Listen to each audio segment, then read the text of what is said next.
Hello and welcome everyone. I'm excited to have you back in the Clicks and Conversions classroom. Today's lesson focuses on how to optimize the setup of your Facebook page. We're going to do that by going through a 50-point Facebook page inspection. This inspection mimics what it looks like on your Facebook page settings, but in a way that's a little easier to read and track. So, let's go over the 3 areas we're going to touch in our Facebook page setup. First, I want to make sure that you have your entire About section filled out. This means that you've properly completed your address, your short description, your contact information such as your website and email address, and that we're ready to show up in search results because we've used our keywords in the right areas.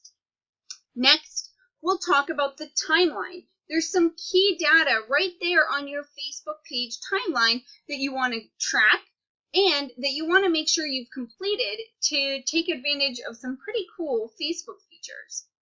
Lastly, we'll dive into the settings.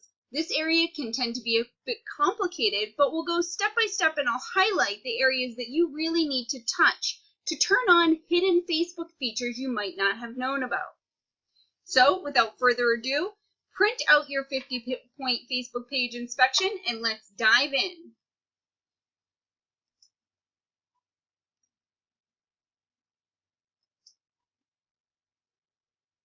All right, we're going to start with the About page, and at this point, I'm going to switch over and show you a live Facebook page that belongs to one of my clients.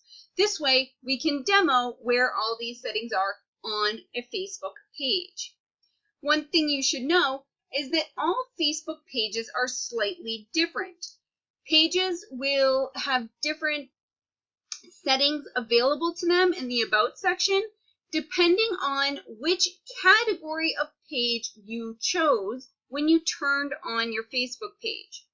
So there are 6 main categories. You might have chosen to be a local business, a company, organization, or institution, a public figure, a brand, and there's a few others, entertainment or artist. And so depending on which setting you've chose, you'll have different options. I've tried to cover them all in the 50-point Facebook page inspection. So as you'll see, step 1 is to head to the About section. So the About section is located right here on your Facebook page. Now, where we'll be heading right there, and then we'll be heading within that to what they call the Page Info section. So you'll see here I have both an overview and a Page Info section. I'd like you to head to Page Info, please. This is all best done from a desktop computer.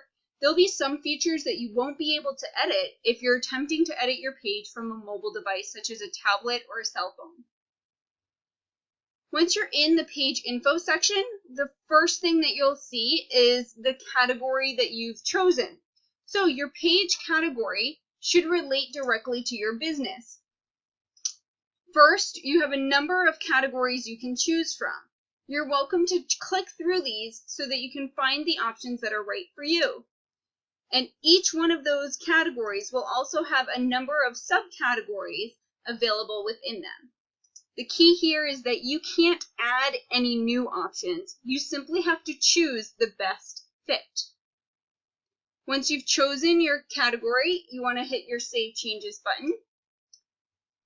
Next on your list is your page name.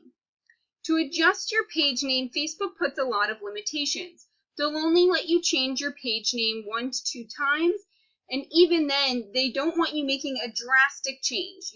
We couldn't change from My Home Design and Remodeling to Harry's Diner. They want to make sure that the fans are getting the same content and that, in essence, it's the same company. Sometimes, if you do need to make a drastic change on your page, you can do so by submitting certain documents to Facebook, such as utility bills or your articles of incorporation that show that you've legally changed the name of the business. The third option here that we touch is our subcategories. Subcategories are descriptive words that let people know a little bit more about your page. Similar to the main categories section, we don't get to add our own here. We actually have to choose from the options they give us. So what you should know is when you're choosing, you'll begin to type an option or a letter, and you'll have different options appear from a drop-down menu. You actually have to click on one of these to get it to show up in your subcategories. And you can have a max of 3 subcategories. This next area is a very important area I want to make sure all of you have updated. If you've created your page in the past 6 months, it's likely that your username is already something very easy and legible. But if you have a page that was created 1 to 2 years ago or even older, your URL that links to your Facebook page might say something like www.facebook.com/pages/12345678910/Betty's Diner. And that's not really conducive to making it easy for people to find your page. So with that said, you may need to edit your username. Again, this is another thing that you can only do a limited number of times. And I recommend choosing a username that's consistent with your other social media profiles. In other words, try to pick the same username that you have on Twitter, Pinterest, Instagram, and now apply that to your Facebook presence. Pinterest and Twitter have a 15-character limit on the usernames, so you might want to keep it short if you're starting with Facebook. All right, so you'll want to type in a username that you think will work for your company, and Facebook will then tell you if that username is available. Next, if you have a physical location, if you chose a local business option in your category with a physical address, this is the opportunity to put in your physical address. And when you do that, you enable the reviews feature on Facebook, meaning people can now leave business reviews for you on your Facebook page. Know that there is a way to limit who can leave reviews, and we'll be getting to that in the section that covers settings. Next, if you choose to enter a start date, you should know there is a Facebook glitch. Facebook will choose to leave your start date as 1 day before whatever date you put in. So for example, if you put in your start date was January 1st, 2015, Facebook will show your start date as 2014. We don't know what the glitch is, but knowing that can help you make sure you get the right date. So if you want it to say January 1st, 2015, put in your date as January 2nd, 2015, because it will default to 1 day before. Okay. Next, if you have a store or you have hours that you're available, you can fill those in on Facebook. And that's pretty darn important to do, because right there on your timeline, it will tell visitors if you are currently open or closed. So when somebody's on a mobile device and they're trying to find your shop and they look up your Facebook page, they can see right there if your shop is currently open or closed. So be sure to put in accurate hours, and if your hours change, come back into the About section and edit your hours. The next section is your short description. This is where you get 160 characters to say something meaningful about your business. I want to strongly recommend you get some keywords in there, because this is also a feature that might show up in search results. So put in your keywords such as your location or the category of what you do. Keep it short, and also you can keep this consistent. I like to use similar descriptions on many different networks so that people know that they've found the right company and they've come to the right place. Next on our list is impressums. Impressums are not necessary if your business is in the US. So if your business works in the US and it's not registered in, say, Europe, then you can skip this section. Beneath impressums is the opportunity to write a long description for your page. What I recommend for a lot of my clients is that you copy and paste something from the About page of your website. You want to make sure that you have good keywords here, that you outline some of the really strong points about your business, and you could even include a testimonial here. You have a lot of characters to work with, so feel free to really take some time here to introduce your business. Next on the list will depend on your page category. You might have the fields for mission, or you might have fields for when you were founded, what awards you've received, what products you offer. All of those are optional fields that you can fill in if you see them available on your Facebook page. Now, many pages will also have a price range available. Price range is fairly well known in terms of how it's structured, but in case you don't know, $1 sign means $10 or less. $2 signs means your product is $20 to $90, and $3 signs means your product costs at least $100 to $999. $4 signs means we're talking about $1,000 and up. So choose the price range that works best for the product or service you offer. If you want to fill in parking, you can. This is an optional field, but it does help people navigate to your shop if you have a physical location or an office where you meet people. Your phone number should be a phone number that somebody is answering and monitoring. This is a public number that somebody might use to call you via Facebook. Also, this is the number that they're going to use to verify your Facebook page. We'll be talking about that in the settings section. The email address should be one that is okay to have publicly available.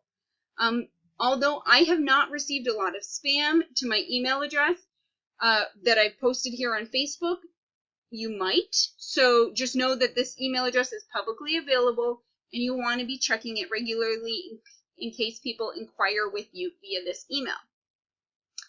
Please make sure your website is updated. If you want to send people to a certain subscriber gift or landing page of your website, this is where you can edit the website link. The Also On setting enables you to put little icons for Yelp page and TripAdvisor. Now, we don't control which icon shows up. By activating the Also On setting, Facebook goes out and finds other places on the web that your company has been mentioned and links to them in your profile.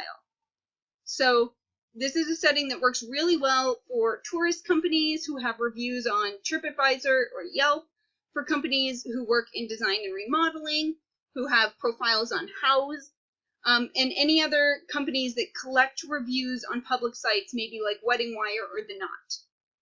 All right. The last section here that we're going to cover is your Facebook page ID.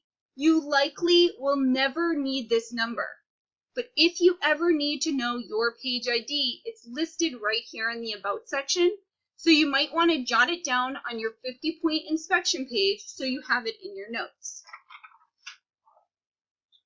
All right, that was a pretty quick check, and I'm sure that you guys all got through it fairly smoothly. And seeing as we're on video, you can also go watch rewind a bit and watch a little more just in case you need to catch up on some of the features we talked about. Where I'd like you to head next is to your timeline. I want you to head to the home page of your timeline. This is where I want you to make sure that you have a call to action button activated on your cover photo. So, looking on your cover photo, you should have an option that says call to action. If you don't, if your button says contact us, book now, call now, send message, any of these options here, then you're all set. You already have a call to action set. If your button says call to action, then you need to set a call to action. This is a one-click button that can send people to your booking page, to your product sales catalog, to your contact us page. They could send you a message. They can watch your videos. They can send you an email. So you need to choose one of these button options. So in this case, I'm choosing contact us. and then you need to tell Facebook where to send people when this button is clicked. In this case, we're sending them to the contact page of our website. Keep in mind, you don't want to send people to the home page of your website if they're clicking a button called Contact Us. Please send them directly to your contact page to make it easier for everyone. Okay.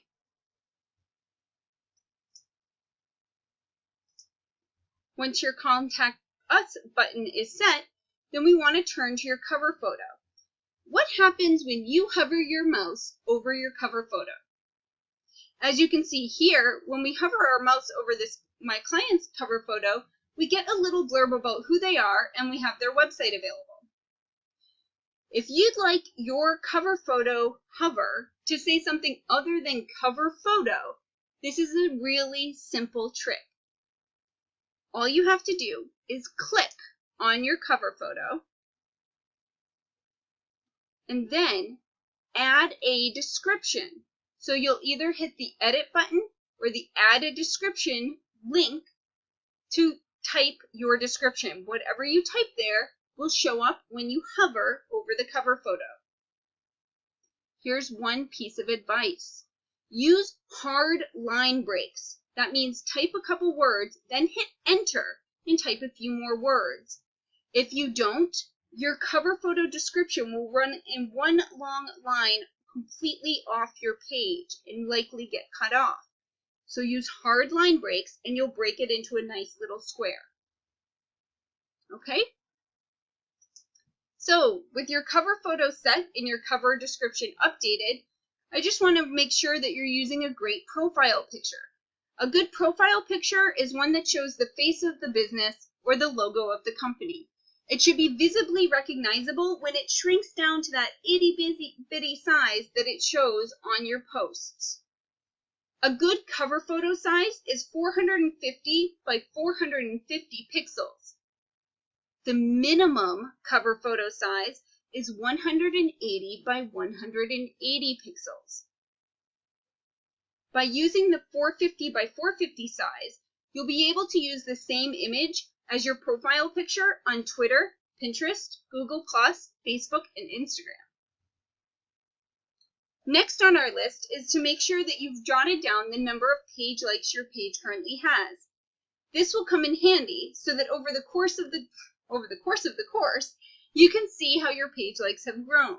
So, on your 50-point page inspection, look underneath your profile picture for the section that says how many likes you have and jot down how many likes you have. We can see this page has 2,398 likes. Next is to write down how many people you reached with your post this week. By scrolling down a little bit on our page, we can see right there in the same box as our likes at the bottom, it tells us how many people we reached with our post this week. So be sure to record that number so you can see if your post reach increases after you use the lessons you're learning in the Clicks and Conversions classroom. At this point, you might want to take a small break because we're about to dive into the settings section. This is where we really get into the nitty-gritty and turn on a lot of hidden Facebook features. When you're ready, come on back and go to the top right of your Facebook page and click on the word Settings.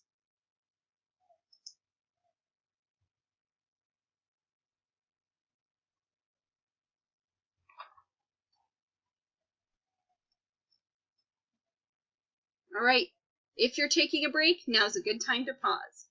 If you're not, welcome back. Let's dive into settings. When you click on settings, by default, you're taken to the general settings on your page.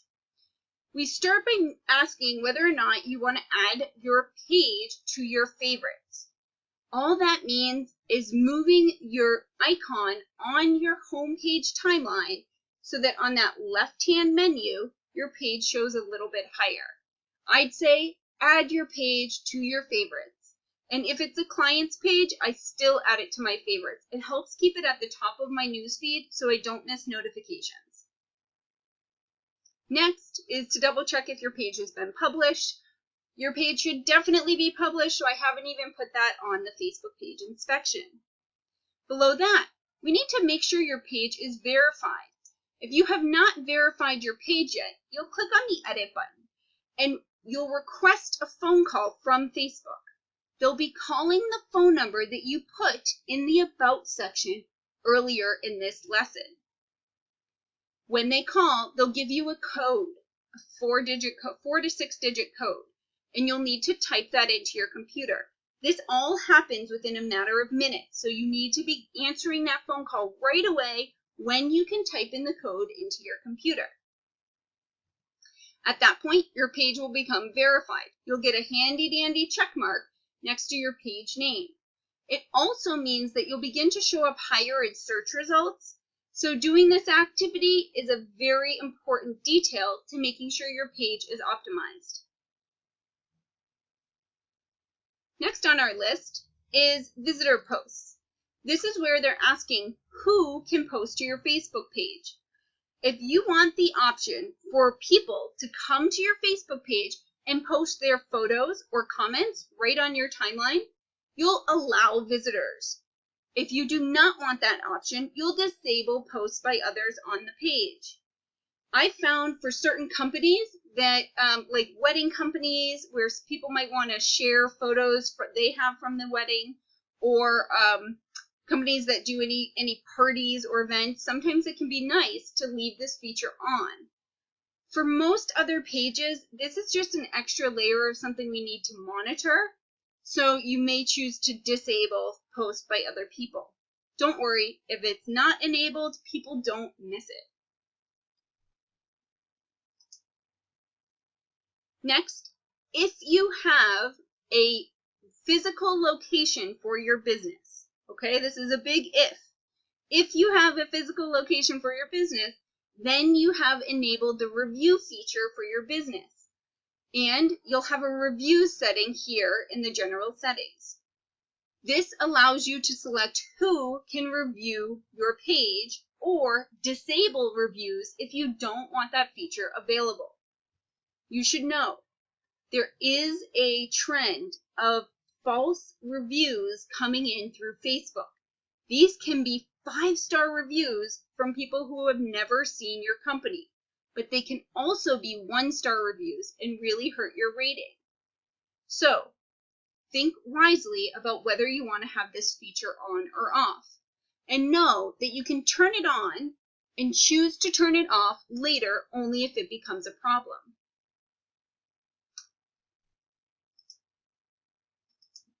This next setting is really important. I don't know what I have to do to really call attention here, but I'm going to call a lot of attention. This setting's really important, so make sure you do it right now. Head to your Facebook page, go into the settings, and go to Audience Optimization. Audience Optimization for posts is a setting Facebook turns off by default, but it really should be on. It gives you the option to target different posts to different audiences depending on the content that you're posting. So if one day you choose to post about ice cream and you want to make sure people who love ice cream can see it, you'll now have that option.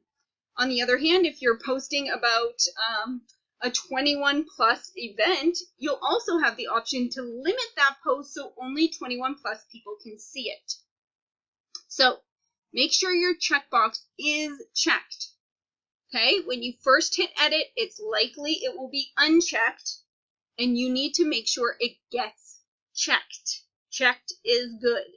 Okay, awesome, well done. Next setting are the messages. Do you want people to be able to send you private messages on your page? The important thing to know here is if you enable this feature, you need to check your messages often. Otherwise, people get frustrated that they're trying to contact you and not hearing back. The tagging ability on your page, it asks, in essence, who can tag photos that you post.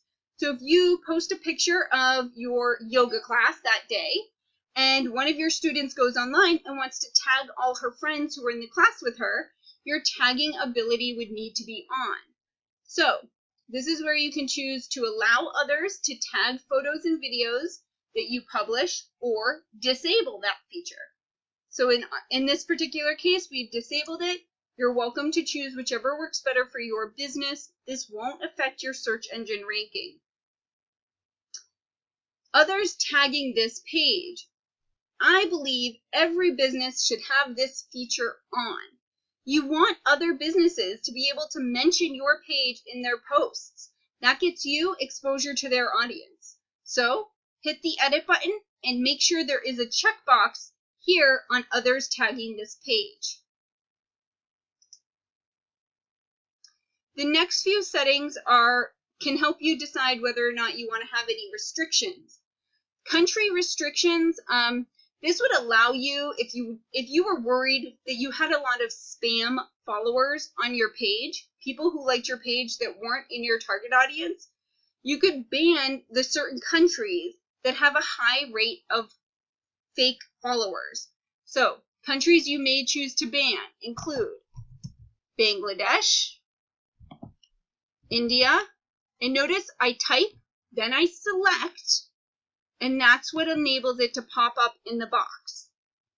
And Vietnam. So those are the 3 countries that have the highest amount of fake Facebook followers. And so if you were to ban those 3 countries, you could significantly limit the amount of spam followers on your Facebook page. And know that when you limit those countries, if you had followers from those countries, they will automatically unlike your page. So you might notice your page likes go down. Age restrictions. If you have a page that has sexually explicit material on it, you may want to make it an 18+ page. One thing you should know about the age restriction is that if you choose to have an age restriction on your page, people must be logged into Facebook to see your page. Somebody who is not logged into Facebook will see an error message that says, sorry, this page is not available for you to view. Because at that point, Facebook's unable to verify if that person is at least the minimum age you're requiring.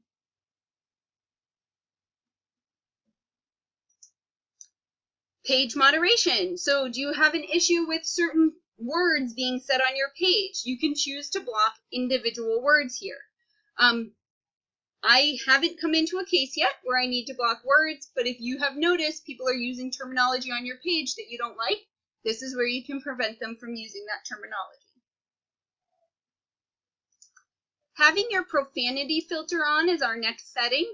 The profanity filter is Facebook's way to moderate some foul language that might appear on your page. If they see something that they believe to be foul language, they will hide the comment. And you as the Facebook admin will be able to go in, look at the comment, and choose whether or not to unhide it. I recommend leaving it off until you have an issue, and then turning it on only if you have an issue.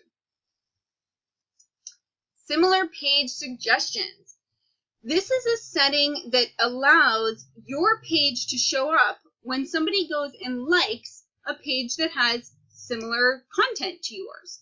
So, if you are an artist and somebody goes and likes another artist, underneath, when they hit the like button, underneath the page, there'll be about 5 other artist-relevant pages Facebook will suggest to that person. Now, if you want to be one of the ones it suggests, you check this box. But you should know, when you check this box, it also means the same suggestions will show up when somebody likes your page. And it will likely be different companies, different pages, but one of them might be your competitors. So take that to heart just in case. Having this feature on can help you get more likes, but it may also help promote your competition. The ability to write posts in multiple languages. If you serve a demographic that speaks both English and Spanish, you may choose to post in both those languages. Facebook is not going to auto-translate your post, but it will give you the ability to post in multiple languages. Okay, next is comment ranking. Comment ranking means they will show the most popular comments by default first at the top of the comments list. And if your box is unchecked the way this one shows on this page, that means they'll show the most recent comment at the top. So unchecked means show the most recent at the top. Checked means show the most relevant or popular at the top. Content distribution is another element that we need to pay attention to. This is brand new to Facebook since they started allowing people to upload videos direct to Facebook. If you upload a lot of videos to your Facebook page, you need to decide whether or not you want those videos to be publicly downloadable. If you want people to be able to download your photos, then you will leave this box unchecked.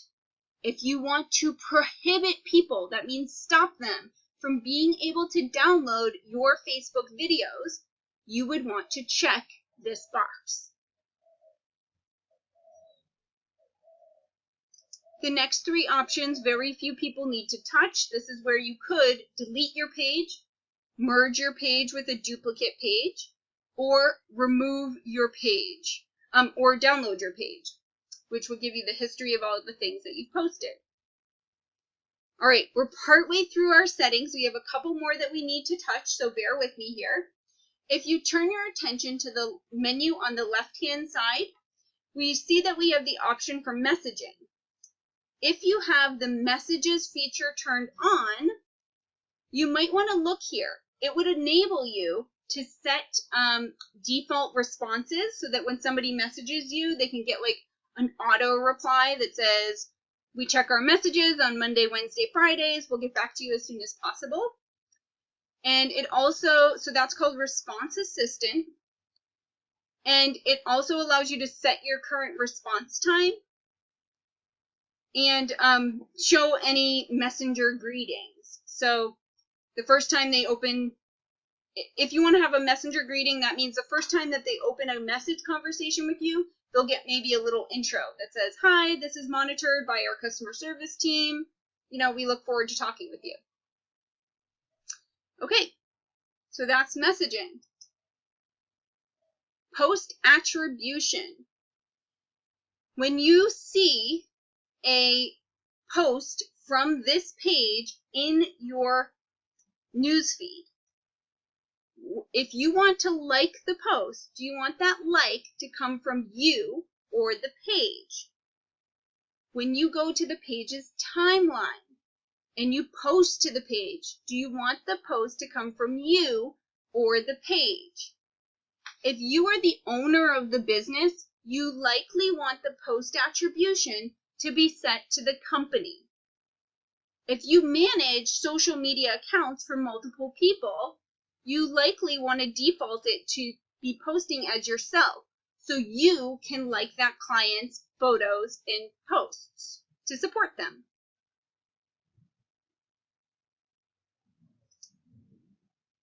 Notifications. This gives you the ability to control what notifications you see on your personal profile based on this Facebook page. As you can see, I shut off all notifications to my personal profile that are about the business page, because I believe when we go on Facebook and we go to our business page, that's when we dedicated a block of time to focus on our business. And therefore, those notifications don't intrude in personal time when you might just want to be surfing the Facebook newsfeed to see what your friends are up to. If you have the messages notification on, that can help you respond to messages faster. So that might be one instance in which I would change the notification settings. And you can see too, in terms of email, you can start to, this means they're actually going to send you an email every time you have a notification, or text message, send you a text message every time you have a notification. So again, these are things I would shut off for your own sanity. But make sure you're checking your Facebook page notifications. They will still show up on your page. They just won't also show up on your profile. Okay? Page roles. This is where you control who can manage and access your Facebook page. Here's a tip. Make sure you have a minimum of 2 admins on your Facebook page. Say, for example, you're the only admin on your page and your Facebook account gets hacked. You have no way to prevent that hacker from also hacking your page. If you have 2 admins on your account, you can go into the other account, either your husband, your friend, a coworker. You can use them to go into the other account and remove admin access from the page that's been, or the profile that's been hacked. So have a minimum of 2 admins on your page, even if the second admin is completely inactive. One thing you should also know is that there are different levels of access for Facebook pages. Admins can do everything like change all these settings that we're doing right now. Editors can have the ability to post to the page and delete posts and comment on posts. And as we get further down, we have moderators. Those people can respond to comments for you, but they can't post to the page. Advertisers might just be somebody who's helping you run a Facebook ad. And an analyst is somebody who can see your insights but not do anything else on the page. Okay. People in other pages is a really cool setting, but we're going to dive into it in a later lesson. There's nothing you need to change. It just provides you information. So our focus at the moment is to set a preferred page audience. This is really important and a lot of people miss it. Setting a preferred page audience tells Facebook who you're trying to reach.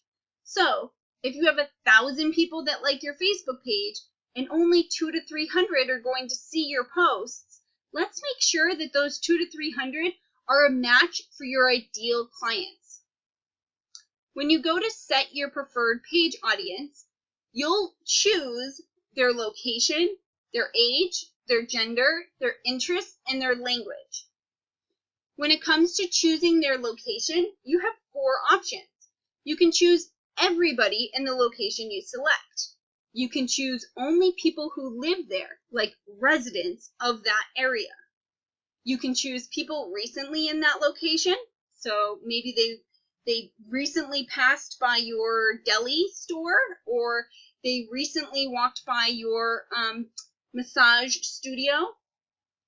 And you can also choose people traveling in this location, which is really good if you're trying to attract tourists. At this point, you'll be able to type in the location you choose.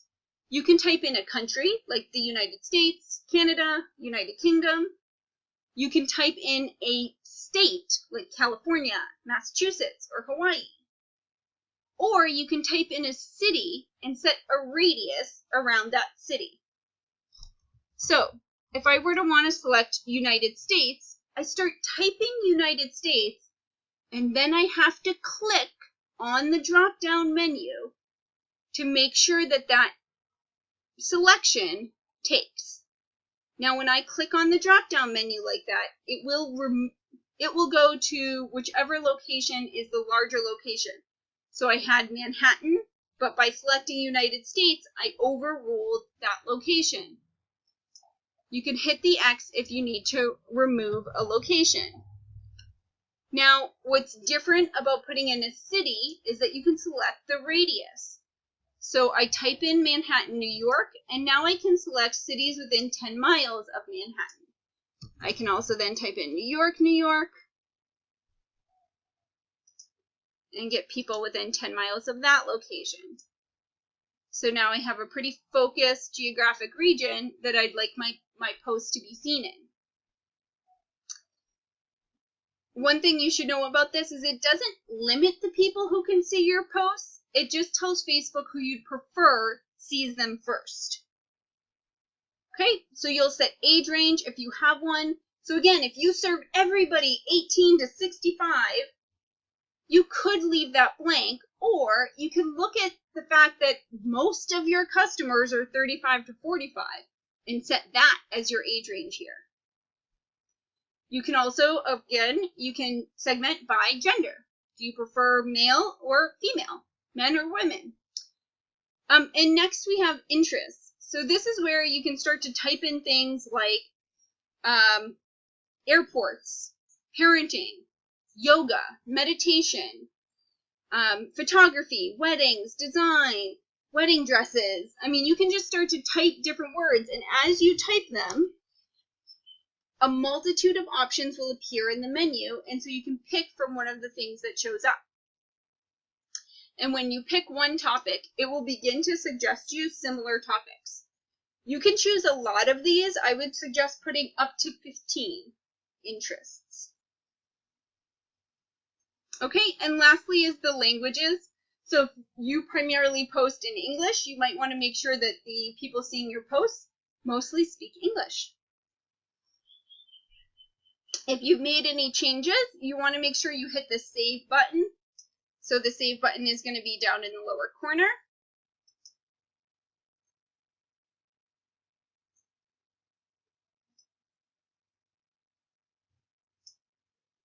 And once your changes have been saved, you'll get to see the little summary of all the settings that you chose, as well as an estimated number of people in that audience. So you can have an idea if you went too broad or too specific.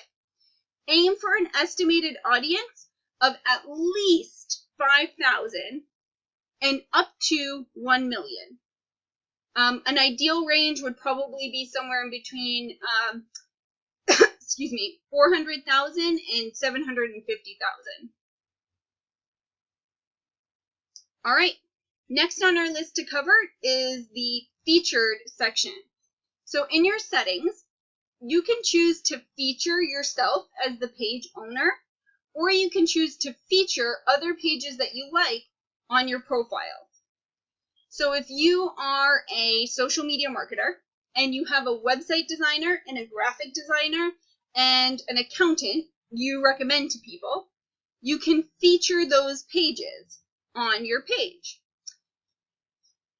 Here, where I show you to edit featured page likes, the only options that will show here are pages that you have already gone out and liked as your page. So I'll be showing that demo in a later lesson, but if you already know how to go out and like pages as your page, that's how they appear here as pages you can choose to feature. All right, that's it for our Facebook page inspection. By spending this 45 minutes to really optimize your page, you'll likely show up higher in search results and make it easier for page visitors to understand what you do and check out your website, products, and services.